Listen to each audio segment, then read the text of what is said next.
Em Ezequiel 4, o profeta continua a alertar o povo sobre o julgamento iminente, destacando a futilidade de seu falso otimismo.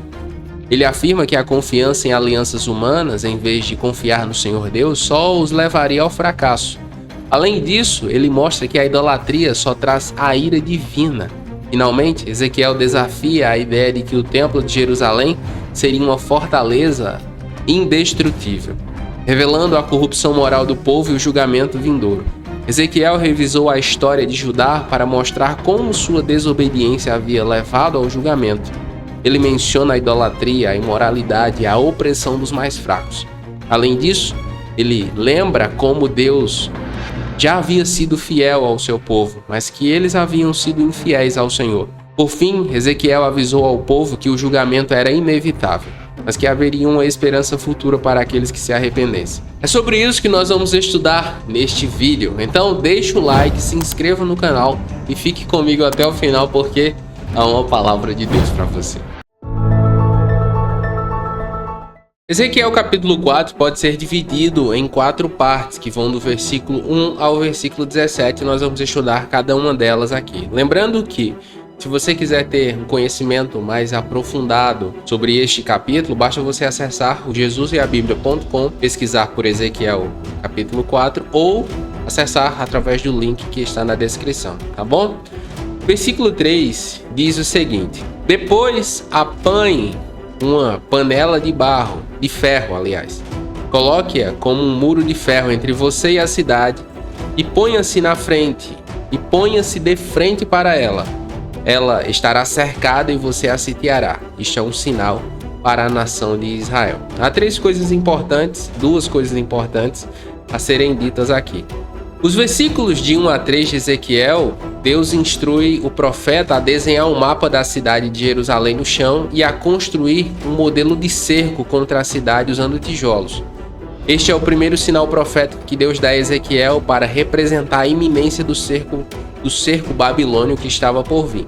Segundo, Deus pode usar ações incomuns para comunicar uma mensagem poderosa. Nós vemos no ministério de Ezequiel e também no de Jeremias muitas figuras de linguagem por meio de interpretação teatral. Tanto em Jeremias quanto em Ezequiel isso é comum. Aqui o Senhor Deus dá ordem que ele use uma panela de ferro como representação do cerco que estava para atingir Jerusalém e Judá. O que eu aprendo aqui?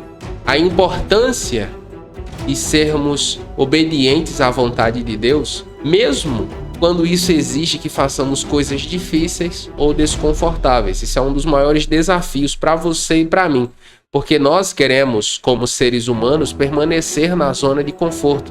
Esses dias eu estava assistindo ao documentário da National Geographic sobre o ator Chris Hemsworth, que é o que interpreta Thor, né, no universo Marvel. E ele descobriu recentemente que tem uma alta probabilidade de desenvolver Alzheimer. E a partir disso ele mudou seu estilo de vida, enfim. Está num processo de busca para descobrir como retardar, como evitar. E em um dos episódios, no segundo episódio, se eu não me engano, ele vai participar de alguns desafios no frio, porque a ciência tem descoberto que o frio ajuda a desenvolver o sistema imunológico. Para isso, ele vai ser treinado, mentoreado por o maior nadador de águas geladas do mundo, eu não lembro o nome dele agora. E é interessante que quando ele vai falar, né, esse profissional, ele diz: eu acredito que o ser humano ele só prospera ou desenvolve ou cresce quando é exposto à adversidade. Aquilo me marcou demais. Aquilo ficou muito na minha mente. Porque nós vemos isso na Bíblia o tempo todo. Para crescer, o cristão ele é exposto a muitas adversidades. O apóstolo Paulo fala sobre isso. Ele diz: em tudo somos atribulados, mas não destruídos, abatidos, afligidos, humilhados. Como nós somos, como é a escória deste mundo, Paulo diz.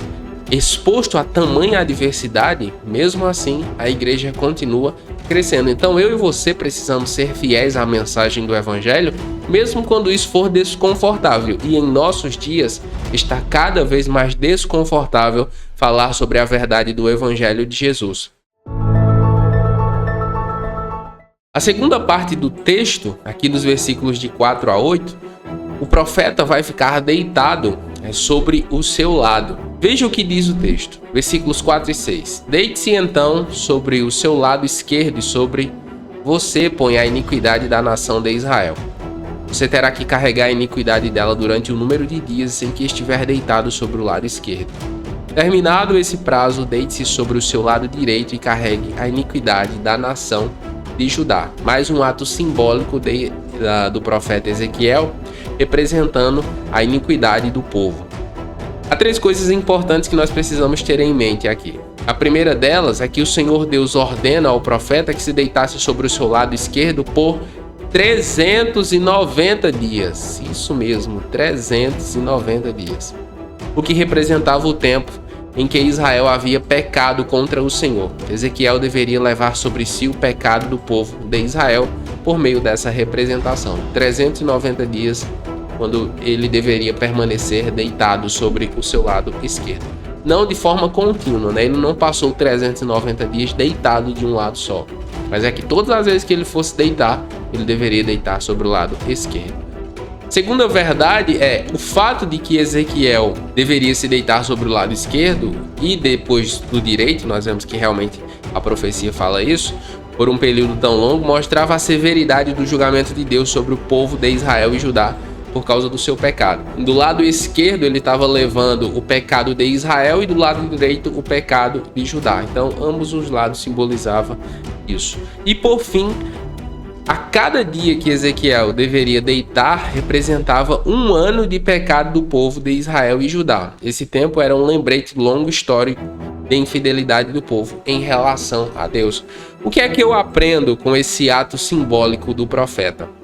O sinal dado por Deus a Ezequiel serve como uma advertência para os cristãos sobre a necessidade de levar a sério a questão do pecado. Perceba que Deus, ele não esqueceu o pecado.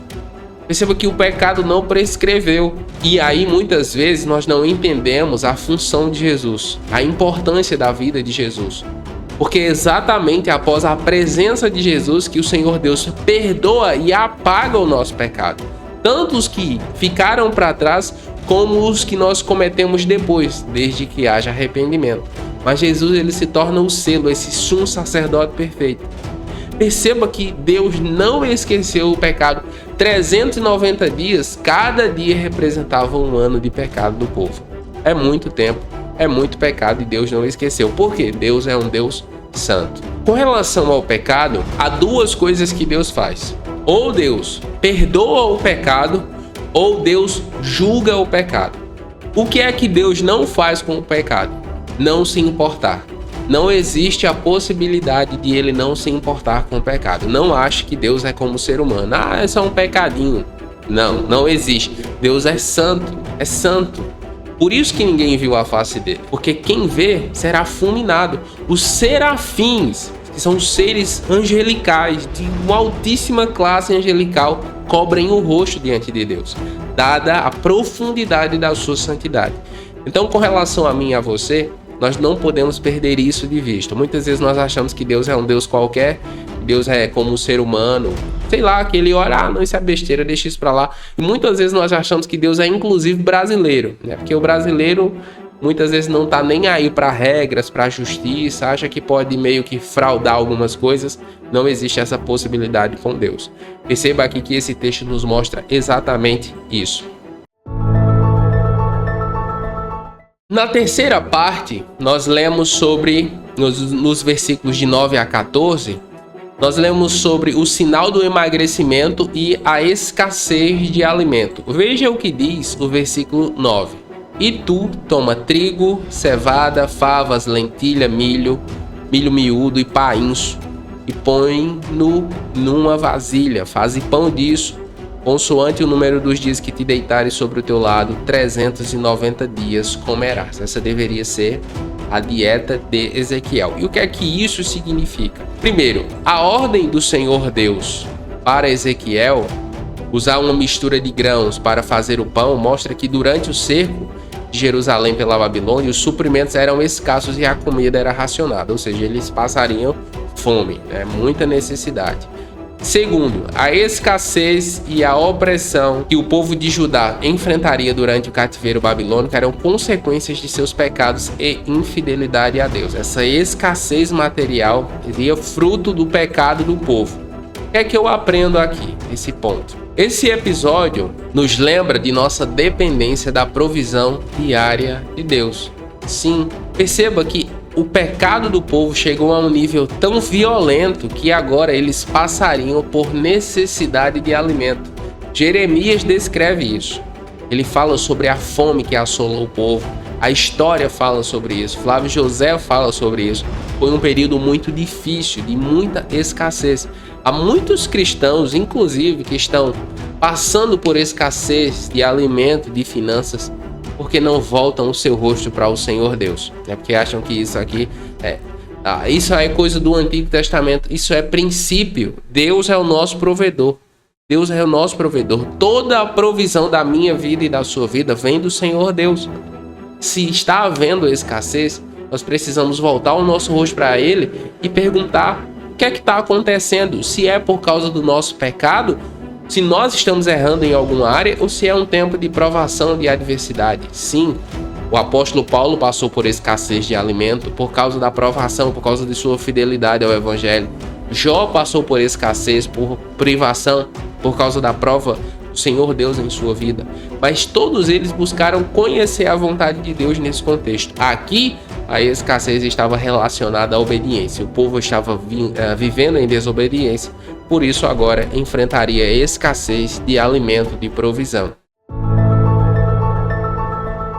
Nos versículos de 15 a 17, nós vemos o sinal da preparação da comida com estrume de vaca. Essa aqui é uma parte bem pesada do texto e diz o seguinte, versículos 15 e 17. Está bem, disse ele, deixarei que você asse o seu pão em cima de esterco de vaca, e não em cima de fezes humanas. E acrescentou, filho do homem, cortarei o suprimento de comida de Jerusalém. O povo comerá com ansiedade comida racionada e beberá com desespero água racionada, pois haverá falta de comida e de água. Ficarão chocados ao se verem uns aos outros e definharão por causa de sua iniquidade. Duas coisas que nós precisamos saber sobre esse trecho. Ezequiel teve que cozinhar seu pão usando esterco como combustível, o que era considerado repulsivo na época. Esse ato simboliza a impureza que o povo de Judá experimentaria durante o cativeiro. Primeiro, o Senhor Deus disse que ele usasse fezes humanas, e aí ele insiste com o Senhor, diz que aquilo é impuro, que ele nunca tocou em nada como aquilo. Se você ler, se você estudar Levíticos aqui comigo, eu tenho uma playlist sobre Levítico. Quando eles fizessem as necessidades, eles deveriam cavar no buraco e enterrar, para que houvesse santidade no arraial. A higiene também faz parte da santidade do povo de Deus. É também uma representação da santidade de Deus. E o fato de Ezequiel fazer sua comida sobre fezes humanas representava um símbolo de impureza muito grande. O Senhor Deus, depois da insistência, permite que ele faça a comida usando estrume de vaca como combustível, mas era menos impuro, mas não deixava de ser impuro aos olhos do profeta. Mas aquilo simbolizava o pecado do povo. Segundo, embora o povo de Judá enfrentasse o castigo de Deus, ele ainda mostrou misericórdia a eles, permitindo que Ezequiel usasse esterco de vaca em vez de esterco humano para cozinhar o seu pão. Em cada detalhe aqui é um símbolo da mensagem que o Senhor Deus quer passar para o seu povo. O que é que Deus quer dizer? Poderia ser muito pior, Judá. Poderia ser muito pior. Mas por causa da minha misericórdia, e Jeremias ele fala isso em Lamentações, por causa da minha misericórdia vocês não são consumidos. O que é que eu aprendo aqui? Em Ezequiel, capítulo 4, versículos de 15 a 17, o Senhor nos lembra que as nossas ações têm consequências, que a desobediência aos princípios pode nos levar a uma vida de escassez e sofrimento.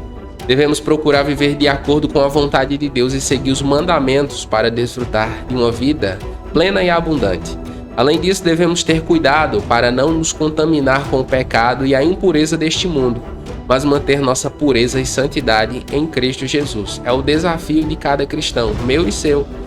Manter a vida em santificação e honra ao Senhor, em não nos conformar com este mundo mau, em não nos conformar com este mundo devasso, É o meu desafio e o seu permanecer fiéis a Cristo. Não se conforme com as coisas deste mundo, meu irmão, minha irmã, porque a obediência aos princípios da palavra de Deus atrai as promessas da bênção de Deus. Muitos cristãos não têm conseguido ler, entender e praticar a Bíblia no seu dia a dia. Em uma leitura, por exemplo, com Maria Ezequiel, ele não consegue entender, perceber quais as revelações que o Senhor tem para a sua vida. Se você precisa de ajuda nesse sentido, eu posso lhe ajudar. Através do meu curso Sabedoria Bíblica para o Dia a Dia. Através do método que eu ensino nele, você vai conseguir ler, entender e praticar a Bíblia no seu dia a dia, lendo até mesmo livros como o de Ezequiel. Se você quer mais informações sobre o curso, basta clicar no link que está na descrição ou no primeiro comentário fixado. Nos comentários você também pode fazer o seu pedido de oração. Nós vamos orar com você e por você. Se você ficou comigo até aqui, escreva aí nos comentários: eis-me aqui. E eu vou saber que você ficou comigo até o final. Eu oro para que o Senhor abençoe a sua vida e até a próxima.